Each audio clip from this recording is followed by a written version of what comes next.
Hello दोस्तों, कैसे हो। हम पढ़ रहे थे 12th क्लास की केमिस्ट्री का चैप्टर नंबर 4 केमिकल काइनेटिक्स, रासायनिक बल गतिकी। और दोस्तों, हम पिछली कई क्लासों से इस चैप्टर के न्यूमेरिकल सॉल्व कर रहे थे और उसी क्रम को आज भी हम आगे बढ़ाते हैं। पर हम आज जो न्यूमेरिकल करने वाले हैं दोस्तों, वो इस चैप्टर के सबसे बेस्ट न्यूमेरिकल हैं। तो इस चैप्टर के सबसे बेहतरीन न्यूमेरिकल हम सॉल्व करने वाले हैं। हम कुल 6 न्यूमेरिकल कर चुके हैं, तो अब हम आगे बढ़ते हैं। ठीक है दोस्तों, स्टार्ट करते हैं वीडियो। अपने नोट्स तैयार कर लें। क्वेश्चन नंबर 7, इस चैप्टर के सबसे बेस्ट न्यूमेरिकल आज हम करने वाले हैं। ठीक है, क्वेश्चन कह रहा है ए और बी के मध्य अभिक्रिया में, ए व बी के मध्य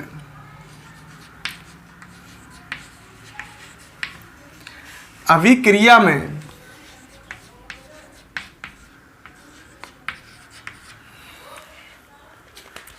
ए व बी के मध्य अभिक्रिया में ए व बी की विभिन्न प्रारंभिक सांद्रताओं के लिए, क्वेश्चन को ढंग से समझो, विभिन्न प्रारंभिक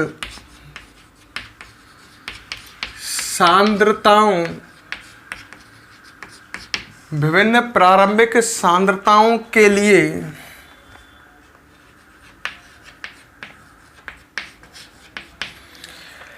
प्रारंभिक वेग नीचे दिए गए हैं। प्रारंभिक वेग नीचे दिए गए हैं।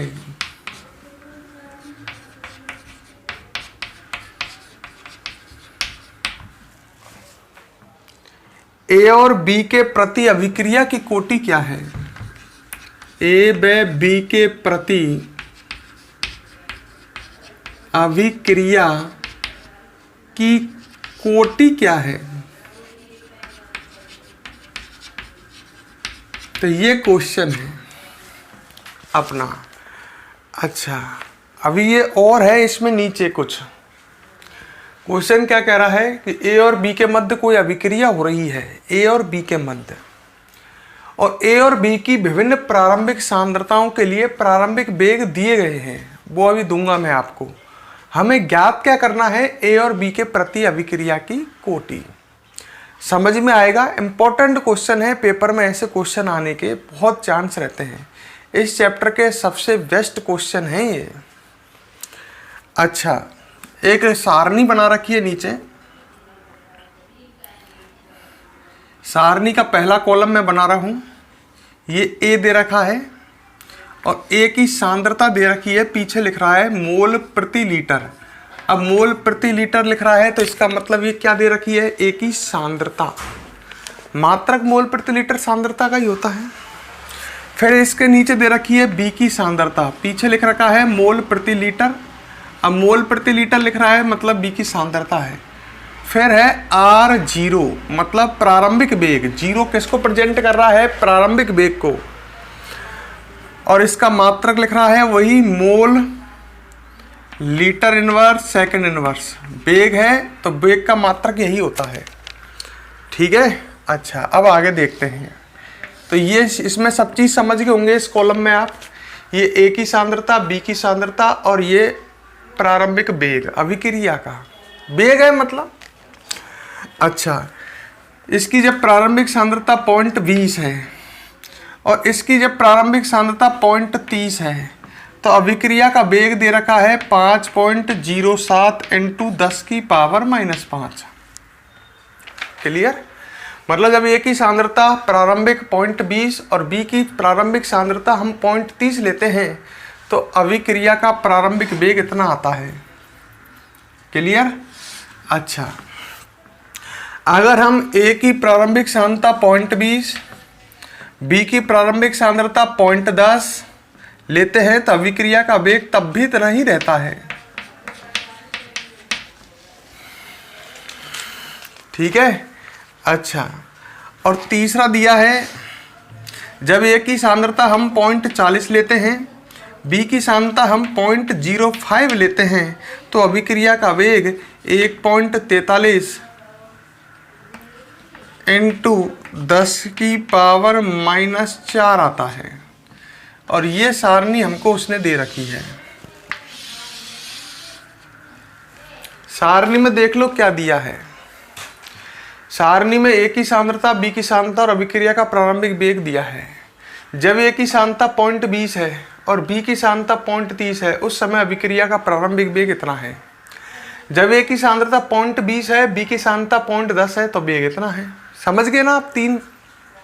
अच्छा, तो हमें ये दे दिया, ये जानकारी दे दी उसने और कहा है ए और पी के प्रति अभिक्रिया की कोटि क्या है। मतलब तुमसे ए और बी के प्रति, ए और बी की कोटि पूछी है उसने।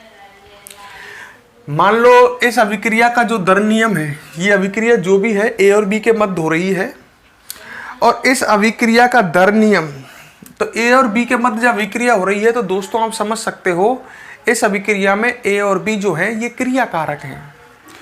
जब ए और बी के मध्य दोस्तों अभिक्रिया हो रही है, तो ऐसी स्थिति में अभिक्रिया का दर नियम ये होना चाहिए। समझो मेरी बात को। माना अभिक्रिया का दर नियम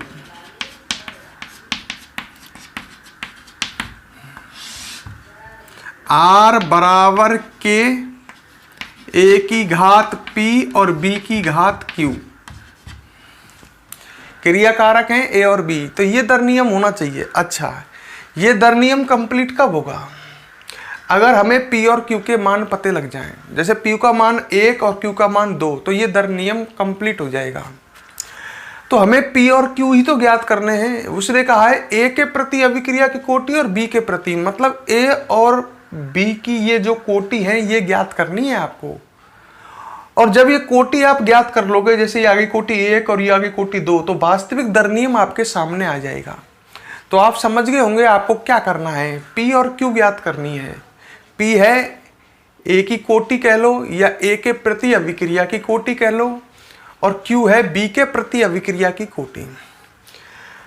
करें कैसे? ऐसा क्वेश्चन आपके सामने पेपर में आ जाए, बड़े बात को सुनना, जिसमें क्रिया कारक की कोटि ज्ञात करवाए, जैसे A की कोटि या B की कोटि ज्ञात करवाए, या आपसे दर नियम ज्ञात करवाए। ये दर नियम वास्तविक नहीं है। वास्तविक दर नियम कब बनेगा? जब P और Q हम प्राप्त कर लेंगे। तो कभी ऐसा क्वेश्चन आ जाए जिसमें आपसे दर नियम ज्ञात करवाए या क्रिया कारकों की कोटि ज्ञात करवाए, तो ऐसे क्वेश्चन में आपको सारणी देगा, क्योंकि आपको पता ही है कि दर नियम या कोटि जो होती है वो प्रयोगों से आती है। तो ये प्रयोग ही तो दिया है उसने। प्रयोग दिया है, जब क्रिया कारक की सांद्रता उसने 0.20 ली, जब क्रिया कारक बी की सांद्रता उसने 0.30 ली, तो वेग इतना मिला। तो 3 प्रयोग दिए हैं, पहला प्रयोग, दूसरा प्रयोग और 3 प्रयोग।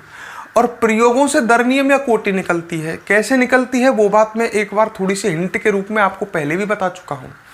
तो आप तो पकड़ो इस बात को कि अगर कोई ऐसा क्वेश्चन आया जिसमें दर नियम ज्ञात करवाए या ए या बी के प्रति कोटि ज्ञात करवाए, क्रिया कारकों की कोटि ज्ञात करवाए, तो उसमें सारणी देगा, और उस सारणी में, उस सारणी के आधार पर आपको उस सारणी में जितनी समीकरण बन सकती हैं, मतलब जितने प्रयोग हैं उतनी समीकरण बन सकती हैं। ये प्रथम प्रयोग है एक तरह से। मतलब जब उसने सांद्रता 0.20 ली, ए की सांद्रता 0.20 और बी की सांद्रता दोस्तों 0.30 ली, तो वेग उसको इतना मिला। दूसरा प्रयोग फिर किया उसने, ए की सांद्रता 0.20 ली, बी की सांद्रता 0.10 ली, तो वेग इतना मिला।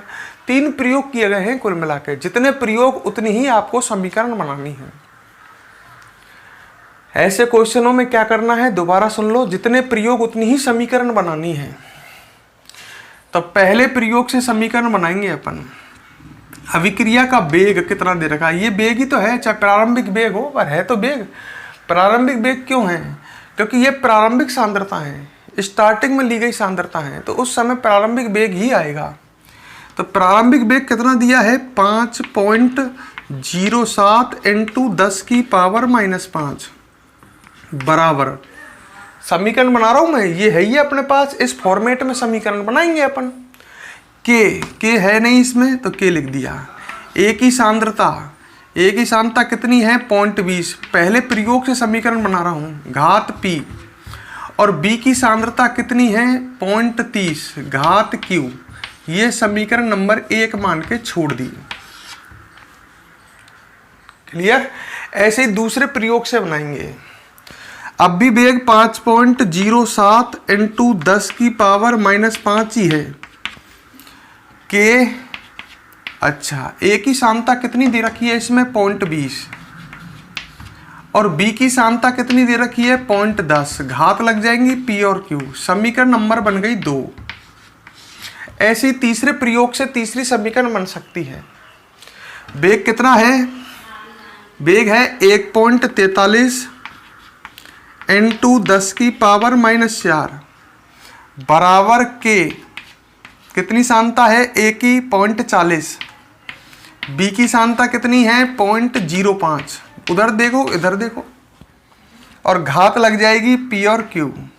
समीकरण नंबर 3 बन गई। आपको क्या करना है क्वेश्चन में? ए और पी के प्रति अभिक्रिया की कोटि मतलब पी और क्यू ज्ञात करने हैं। आपके पास 3 समीकरण बन चुकी हैं। अब इनसे आप पी और क्यू निकाल सकते हैं। कैसे निकाल सकते हैं? अगर सोचो आप, अगर मैं समीकरण 1/2 या 2/1 करता हूं तो ये पूरा पोर्शन कट जाएगा। मान लो मैंने समीकरण 1/2 किया तो के से के कट जाएगा, ये पूरा कट जाएगा, है ना। तो केवल एक क्यू ही तो अज्ञात राशि बचेगी, बाकी इधर को तो 0.30 0.10 इधर को भी संख्या ही है, क्यों निकल सकता है। समझ रहे हो मेरी बात? तो हमें क्या करना है, हमें ये दिमाग लगाना है इस समय कि कौन सी समीकरण में किस समीकरण का भाग दें। तो पहले मैं ऐसा करता हूं, क्यों निकालता हूं, और मुझे क्लू मिल चुका है कि समीकरण 2 में समीकरण 1 का या समीकरण 1 में समीकरण 2 का भाग 1 में 2 का भाग देते हैं, क्योंकि ऊपर 0.30 है, बड़ा मान है, नीचे छोटा मान है, ज्यादा बेहतर रहेगा। समीकरण 1/2 करूंगा तो ये पूरा कट जाएगा, बुद्धि लगा लेना, और हमारे को क्यू ज्ञात हो जाएगा। हमें पी और क्यू ज्ञात करने हैं। तो आगे आप कर समझ गए होंगे क्या करना है। करें इसको आगे सॉल्व। तो आगे इसको करते हैं, तो कर लेते हैं समीकरण 1 समीकरण 2 करने पर। समीकरण 1/2 कीजिए, ठीक है। 1 में 2 का भाग दीजिए, क्या आएगा 5.07 इंटू 10 की पावर -5 बटे में फिर यही 5.07 इंटू 10 की पावर -5। समीकरण 1/2 करने वाले हो। इधर आएगा के 0.20 की घात P और 0.30 की घात Q, और बटे में के 0.20 की घात P और 0.10 की घात Q। मैंने यहां से समीकरण 1/2 कर दिया। अब देखो ये कट रहे हैं, है ना, और ये कट रहे हैं, तो इधर 1 बचेगा, ये पूरा कट गया, तो ये आ जाएगा 0.30 बटे 0.10 और दोनों की घात Q और Q। इसको ऐसे भी लिख सकते हैं, पॉइंट कट जाएगा, 3/10 30/10 की घात Q, पूरे को एक साथ 30/10 क्यों लिखते हैं, 3 लिख देते हैं ना खाली। इसको आगे सॉल्व करें तो हम ऐसे लिख सकते हैं, या 1 बराबर 3 की घात Q। अरे ये पॉइंट से पॉइंट कट गया, 10 या 30 3 बार कट गया, 3 की घात Q तो आएगा, है। जैसे मान लो Q का मान 1 1 है, Q का मान 2 2 है, तो यही बचना है। क्लियर? अच्छा, तो ये आ गया, ये गणित कह रही है। अब हमें बेटा Q का मान ही तो ज्ञात करना है। अच्छा, एक बार बताओ, Q घात है, 3 पर Q का मान कितना होगा कि 1 आ जाए। लड़का कह रहा है, इंटेलिजेंट लड़का, कि Q का मान 0 होगा। जब 3 पर 0 घात लगेगी तो 1 आएगा। अरे किसी की घात 0 होती है तो 1 ही आती है। अगर Q का मान 1 होता तो यहाँ 3 आना चाहिए था, पर यहाँ 1 आ रहा है तो Q का मान 0 होना चाहिए। तो हम लिख सकते हैं खूब साफ साफ, Q बराबर 0। ये यहाँ तक सॉल्व हो गया, Q का मान निकल गया। इसी प्रकार हमें अब P का मान भी निकालना है। बात आई दोस्तों पी का मान निकालने के लिए क्या करें, मैंने कि वही भाग करना है। भाग किस में करें, किस में दें, किसका दें, भाग किस में किसका दें, इसका सोचो आप। आपके ने क्यों निकाल लिया, क्यों निकालना है। तो समीकरण अगर 3/2 करता हूं मैं, ठीक है, ये के से के कट जाएगा। समीकरण 3/2 करते हैं, के से के कट जाएगा, और Q का मान 0 है तो इन पे 0 रख देंगे अपन, Q का मान 0, ये सब 1 हो जाएंगे तो P निकल जाएगा। सोच लो, अगर आपने समीकरण 3/2 किया, के से के कट जाएगा, ये कट जाएगा, आपस में इसको भाग दे लेंगे हम, और Q की जगह तो हम कितना रख देंगे 0, ये तो सब हटे जाएंगे, Q का मान 0 है ना। तो आप फिर P निकाल सकते हो, करके देखते हैं, मैं बताता हूँ। हम आगे क्या करना है, समीकरण 3 भाग समीकरण 2 करने पर, जब आप समीकरण 3 में 2 का भाग देते हैं तो क्या होता है, करके देखते हैं। ये आएगा ऊपर 1.43 इंटू 10 की पावर -4। बड़े सावधानी से होते हैं ये क्वेश्चन भाई, पर लेंथी क्वेश्चन है। नीचे आएगा 5.07 इंटू 10 की पावर -5 बराबर 3/2 किया है, तो ये ऊपर आएगा के 0.40 की घात P। इनमें जल्दी नहीं करें, क्वेश्चनों में त्रुटि होने के चांस रहते हैं। 0.05 की घात Q। 3/2 क्यों किया मैंने, क्योंकि ये मान बड़ा है, ये छोटा है, ये तो इसका मान तो ये तो हटना ही है, क्योंकि मान Q का मान 0 है ना, बटे पॉइंट के 0.20 की घात P और 0.10 की घात Q। इसको तो आप डायरेक्ट हटा दो। क्यों हटा दो, क्योंकि Q का मान 0 होने की वजह से इनका मान तो 1 है। K से K कट जाएगा, कट जाएगा। अब इसको आगे मैं इस कोने में सॉल्व करता हूं। जीए कम है, क्या करें, क्वेश्चन बड़े बड़े होते हैं। इसको सॉल्व करते हैं, ये K से K कट जाएगा। अच्छा, इसमें भाग देते हैं इसका 5 का, 3 से कम बार जाएगा, ये तो कन्फर्म है। ये जाएगा 2.8 बार। देखो मेरी बात सुनो, 10 की पावर -4 से 10 की पावर -5 को काटते हैं तो नीचे 10 की पावर -1 बचेगा, बचेगा ना। 10 की पावर -4 से 10 की पावर -5 काटोगे तो नीचे 10 की पावर -1, वो ऊपर जाएगा 10 बन जाएगा, तो ये हो जाएगा 14.3 और इसमें भाग लगेगा 5.07 का, तो ये आएगा लगभग 2.28 के आसपास। जब हम भाग देते हैं 2.8 के आसपास आएगा। अरे ये 14.3 हो जाएगा, नीचे 5.07 रह जाएगा, तो सीधी सी बात है 2.8 के आसपास आएगा, क्योंकि 5 या 15 होता है। और इधर को क्या बचेगा, इधर बचेगा पॉइंट के से के कट जाएगा, और ये 20 दूनी 40 दो बार कट जाएगा, तो 2 की घात P बचेगा। मैं डायरेक्ट सॉल्व कर रहा हूं, तो इधर बचेगा 2.8 और इधर बचेगा 2 की घात P। देख लो कैसे बचा, के से के कट गया, 20 दूनी 40, पॉइंट से पॉइंट कट गया, 2 की घात P बचेगा। अब बात आई कि साहब 2 की घात P कितना आएगा। मैंने कुछ तो दिमाग से लगा सकते हैं। अगर हम 2 की घात 1 रखेंगे तो ये आएगा 2, और 2 की घात 2 रखते हैं तो ये आएगा 4। तो इतना तो क्लियर है कि P का मान 1 और 2 के बीच होगा। सोच लो कैसे, अगर हम 2 की घात 1 रखते हैं तो ये 2 आना चाहिए था, और 2 की घात अगर हम 2 रखते हैं तो ये 4 आना चाहिए था, पर ये ना 2 है ना 4 है, 2.8 है। तो P का मान 1 और 2 के बीच में होना चाहिए। अब कितना होना चाहिए, इसको कैसे सॉल्व करें हम। इसके लिए हम लॉग लेते हैं, क्योंकि लॉग हमको ऐसे क्वेश्चनों को आसानी से सॉल्व करवा देता है। तो इसका लॉग लेते हैं। लॉग लेने पर देख लो कितना दिमाग लगता है, कैसे करना है। जब लॉग लेंगे हम तो ये बन जाएगा लॉग 10 2.8 बराबर लॉग 10 2 की पावर P। अब ये बन गया m की पावर n, तो ये खुल जाएगा P log 2 में। तो इधर आ जाएगा log 10 2.8 बराबर m की पावर n किस में खुल जाएगा, n log m में, तो ये बन जाएगा p log 10(2). अब p ज्ञात करना है आपको, log 2.8 में log 2 का भाग दे दीजिए, तो p बराबर क्या आ जाएगा, p बराबर आ जाएगा log 2.8 बटे log 2। log 2.8 का मान कितना होता है, खुद लगाओ दिमाग।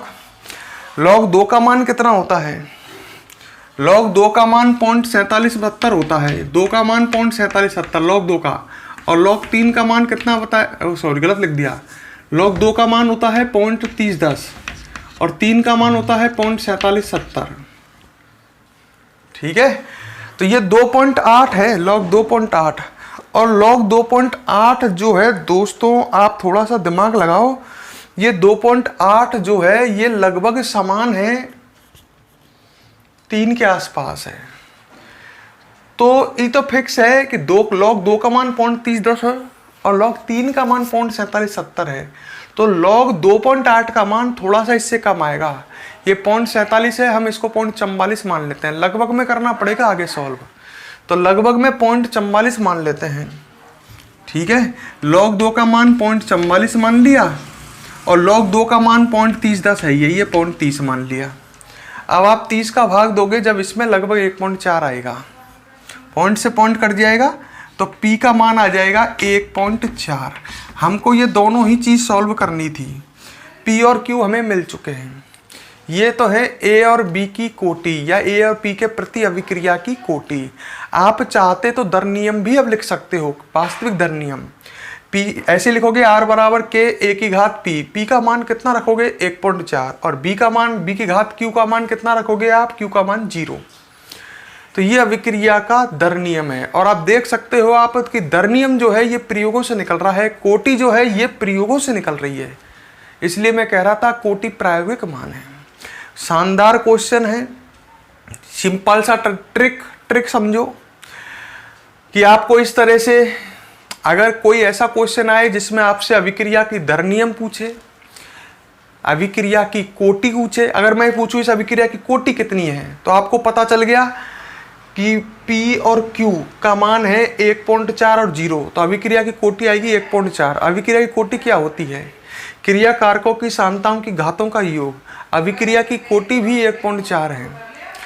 तो आपसे कभी ऐसा क्वेश्चन आए जिसमें दर नियम पूछे, अभिक्रिया की कोटि पूछे या क्रिया कारकों की कोटि पूछे, क्रिया कारकों की कोटि P और Q पूछे, अभिक्रिया की कोटि P और Q का योग पूछे, समझ लो मेरी बात को, या आपसे दर नियम लिखवाए, तो ऐसे क्वेश्चन में आपके लिए एक प्रयोग देगा वो, इस तरह से सारणी बना, जितने प्रयोग उतनी समीकरण बनानी है, फिर समीकरणों में आपस में भाग वगैरह देने हैं, जिससे आपको कोटि मिल जाएंगी P और Q क्रिया कारकों की। उन क्रिया कारकों की कोटियों को आप जब जोड़ दोगे तो अभिक्रिया की कोटि मिल जाएगी, और क्रिया कारकों की कोटि को जब इसमें रख दोगे आप इस तरह की समीकरण में, तो आपको दर नियम प्राप्त हो जाएगा। क्वेश्चन को समझो, बढ़िया शानदार क्वेश्चन है, पेपर में आए अच्छों को हिला देगा। इस चैप्टर का बेस्ट क्वेश्चन मानते हैं इसे। वीडियो को पॉज करके इस क्वेश्चन को आप नोट कीजिए फटाफट।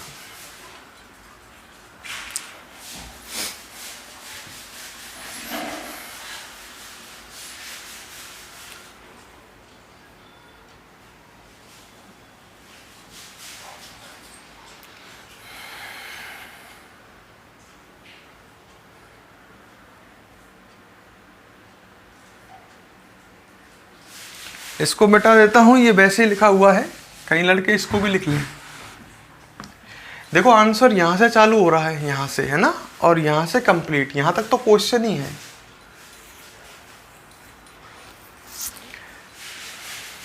नोट कर लिया।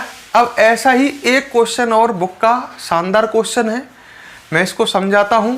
करना ये आपको है, और इसका आंसर कमेंट बॉक्स में आप सभी को डालना ही है, क्योंकि ये इंपॉर्टेंट क्वेश्चन है, बहुत ज़्यादा इंपॉर्टेंट क्वेश्चन है, इस चैप्टर के सबसे बेस्ट क्वेश्चन है। आपको ऐसे क्वेश्चन करने आने चाहिए। तो ये क्वेश्चन मैं आपके लिए देता हूँ, आपको उसके आंसर मुझे कमेंट बॉक्स में डालने हैं। क्वेश्चन नंबर 8, ठीक है, क्वेश्चन नंबर 8 मैं आपको देने वाला हूँ। लो भाई, इसको मिटा रहा हूँ।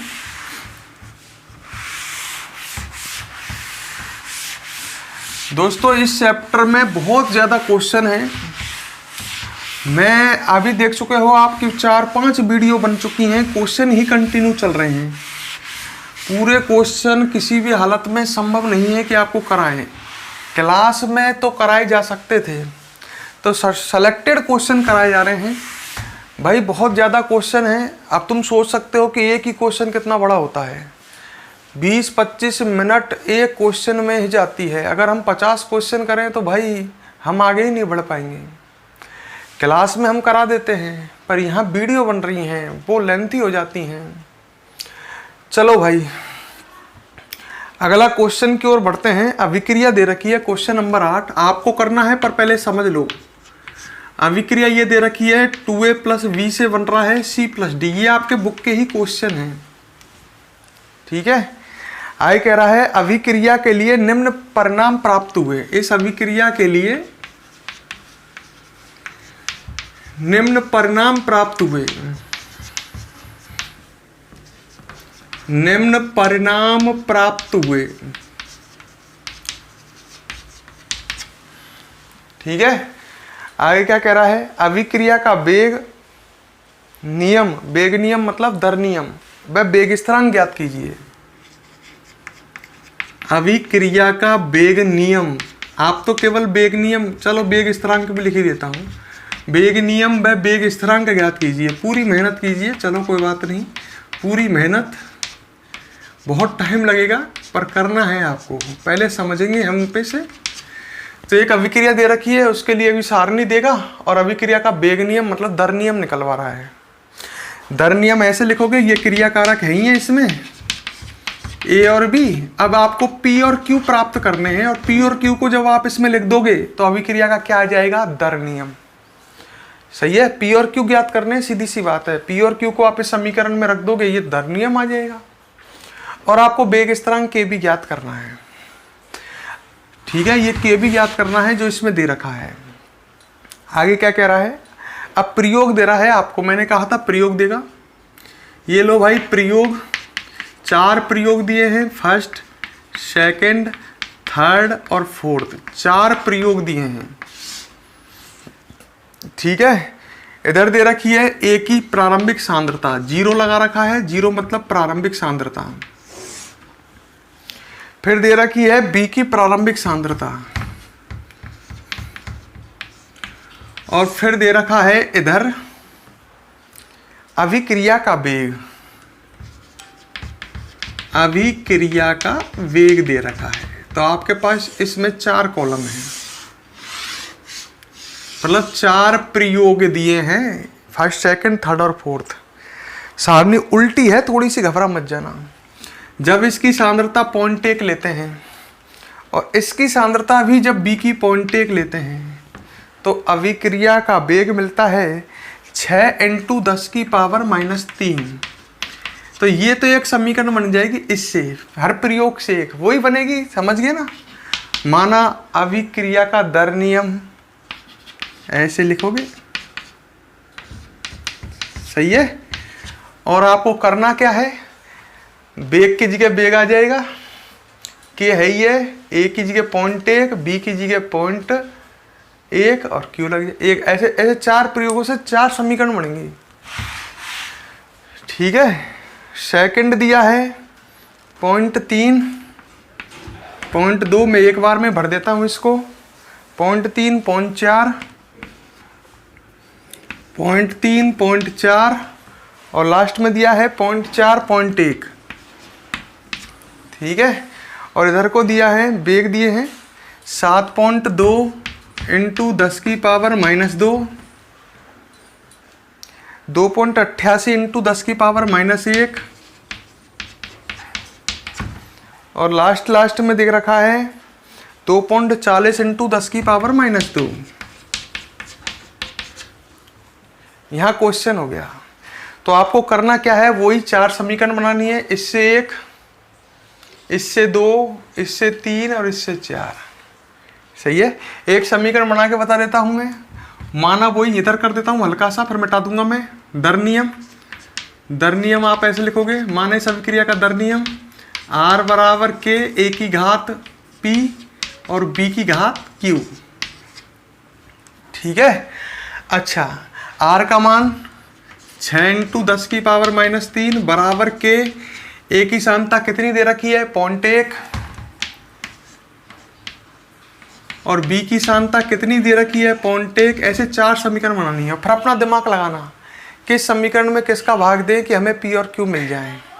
कर लोगे? बाकी इसका सॉल्यूशन पीडीएफ में है, पर आप खुद करो। अच्छा, फिर बात आई साहब वेग स्थिरांक कैसे ज्ञात करेंगे। मैंने कि अब जब आप p और q बना लेंगे आपके पास 4 समीकरण बन जाएंगी। जैसे पहली ये बन गई, दूसरी ये बन जाएगी 7.2 × 10⁻² बराबर के 0.3 की घात p और 0.2 की घात q। ऐसे आप 4 समीकरण बना लोगे। आप p और q निकाल लोगे, इसमें रख दोगे तो आपको वेग नियम मिल जाएगा, वास्तविक वेग नियम। इसे वेग स्थिरांक में निकलवा रहा है। थोड़ी मेहनत बहुत ज़्यादा होगी। कैसे होगी? आपको 4 समीकरण है और p और q मिल गए। p और q के मान धर के आप k निकाल सकते हो। देखो, अगर निकाल सकते हो तो निकाल करके मुझे कमेंट करें कि k कितना आता है। कैलकुलेटर की हेल्प ले सकते हो कैलकुलेशन करने के लिए। p और q के मान धर दोगे आप, इसमें भाग दे दोगे, इस संख्या का k निकल जाए। ऐसे आपके पास 4 k आएंगे। उन चारों k का पहले k को k1 मान लेना, दूसरे k को k2 मान लेना, ऐसे 4 k निकालना। देखो, लड़का कहता है कि ये तो सब एक जैसे ही आने चाहिए। मैंने कि हाँ, थोड़ा बहुत हल्का सा डिफरेंस आ सकता है ताप की वजह से, क्योंकि जब ये पहला प्रयोग किया गया हो, मान लो उस समय ताप कम हो, और जब दूसरा प्रयोग किया गया हो ताप बढ़ गया हो। और पता है आपको कि ताप जो है वो दर नियतांक को प्रभावित करता है। समझ रहे हो मेरी बात? तो थोड़ा बहुत हर प्रयोग में के डिफरेंट आ सकता है।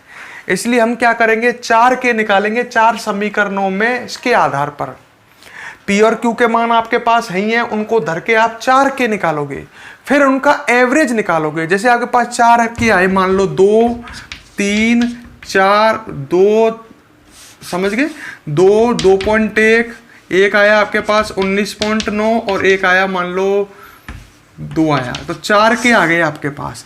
तो भाग का 4 दे देना और एवरेज निकाल लेना जितना भी आए। 1.9 है ना।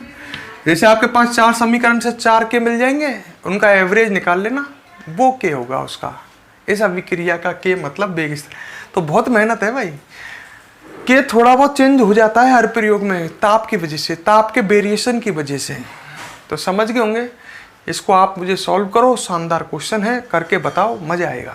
आपको भी करने में मजा आएगा, शानदार क्वेश्चन। नेक्स्ट वीडियो में मिलते हैं, और शायद उसकी इस चैप्टर की अंतिम वीडियो ही रखते हैं उसको, क्योंकि हम इतना कितने भी क्वेश्चन कर लो इनकी एंडिंग नहीं है, बहुत क्वेश्चन है बुक।